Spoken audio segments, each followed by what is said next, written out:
Now question number 45 हमारे सामने है और यहाँ पर इस क्वेश्चन से हमको बहुत सारे नए नए कॉन्सेप्ट पता चलते हैं। क्वेश्चन में क्या गिवन है एक बार देख लेते हैं। क्वेश्चन में गिवन है curved surface shown in figure 6.16। यहाँ पर एक कर्व्ड सरफेस हमारे पास में गिवन है, ठीक है। The portion BCD is friction free of friction, है ना। तो यहाँ से B से हम C पर जाएंगे, C से D पर जाएंगे, तो इस रीजन पर कोई फ्रिक्शन प्रेजेंट नहीं है। तो हम इसे थोड़ा सा अलग से बता देते हैं ताकि हमको क्लियरिटी रहे।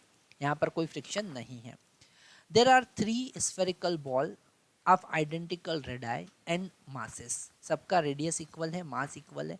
Ball are release from the rest one by one from A which is slightly greater than height C, है ना। C से वो थोड़ा सा ऊपर है और यहाँ से हम ये जो बॉल है हम वन बाय वन यहाँ से रिलीज करते हैं। ओके, A से with the surface AB, ball 1 has a large enough friction to cause rolling without slipping. Okay तो ये बॉल यहाँ पर रोल करती है पर स्लिप नहीं होती है, मतलब काइनेटिक फ्रिक्शन काम नहीं करेगा, स्टैटिक फ्रिक्शन ही काम करेगा। Ball 2 has small friction and ball 3 has negligible friction. Okay तो यहाँ पर तीनों बॉल की अलग अलग कंडीशन दे रखी है। बॉल जो है बॉल 1 जो है उसके पास फ्रिक्शन तो है पर वो रोल करती है विदाउट स्लाइडिंग। ओके बॉल 2 का फ्रिक्शन बहुत छोटा है, स्मॉल है, और बॉल 3 फ्रिक्शनलेस है। ओके मतलब बॉल 3 सबसे अच्छा केस है।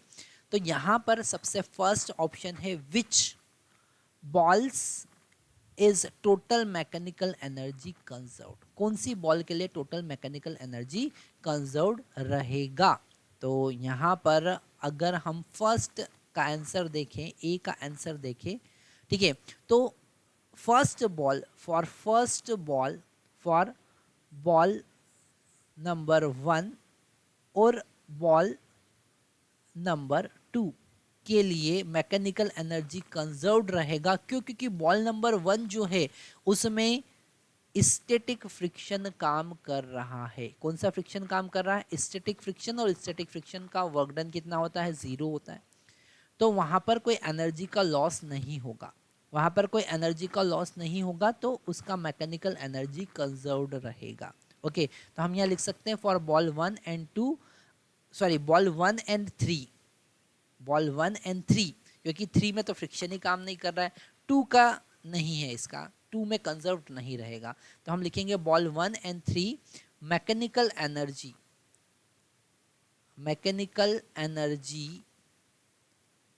Is conserved. Okay mechanical energy conserved रहेगा। अब हम बी की बात करते हैं। बी में पूछा है विच बॉल या फिर balls can reach D. Okay तो फर्स्ट बॉल की बात करें तो उसमें जब वो रोल डाउन होगी तो उसमें रोटेशनल काइनेटिक एनर्जी आ जाएगा। तो रोटेशनल काइनेटिक एनर्जी आने के कारण वो सी पॉइंट तक पहुंच तो जाएगी पर डी तक नहीं पहुंच पाएगी। बी वाला तो केस ही पॉसिबल नहीं है क्योंकि उसका एनर्जी का लॉस होगा तो वापस से वो सी तक ही नहीं पहुंच पाएगी, डी तक पहुंचने की बात तो दूर है। पर अगर हम थर्ड बॉल की बात करें, ठीक है, तो बॉल नंबर 3 की अगर हम बात करें तो वो डी तक पहुंच पाएगी। Only ball 3 can reach up to D, है ना। केवल बॉल नंबर 3 ही डी तक पहुंच पाएगी। क्यों? क्योंकि उसमें ही एनर्जी का लॉस नहीं हो रहा है। बाकी बॉल नंबर 1 की बात करें तो रोटेशनल एनर्जी आ रही है उसके पास, तो उसके वो रोटेशनल एनर्जी को फिर वापस से यहाँ तक पहुंच नहीं पाएगी। अगर हम सी की बात करें तो for ball which do not reach D which of the balls can reaches back to A. Okay तो अगर जो डी तक नहीं पहुंच पा रही है वो ए तक पहुंच पाएगी क्या? तो कोई भी बॉल ऐसा नहीं है जो ए तक पहुंच पाएगा। No ball. ओके तीनों में से कोई भी नहीं है। क्यों? क्योंकि जो बॉल नंबर 1 है ना, उसके अंदर रोटेशनल काइनेटिक एनर्जी आ जाएगी तो वो यहीं पर घूमता रहेगा फिर वापस ऊपर, क्योंकि उसको ऊपर वापस जाने के लिए उसका रोटेशनल का सेंस चेंज करना पड़ेगा। ओके उसका रोटेशनल का सेंस चेंज होगा, इसके कारण उसमें यहाँ पर वो वापस ए पॉइंट पर नहीं पहुँच पाएगी। अगर हम बी की बात करें तो वहाँ तो फ्रिक्शन है, तो पॉसिबल ही नहीं है। और सी जो है थर्ड वाला जो है वो तो डी तक पहुँच गया है। तो इस तरीके से हम इसका आंसर दे सकते हैं। Thank you very much.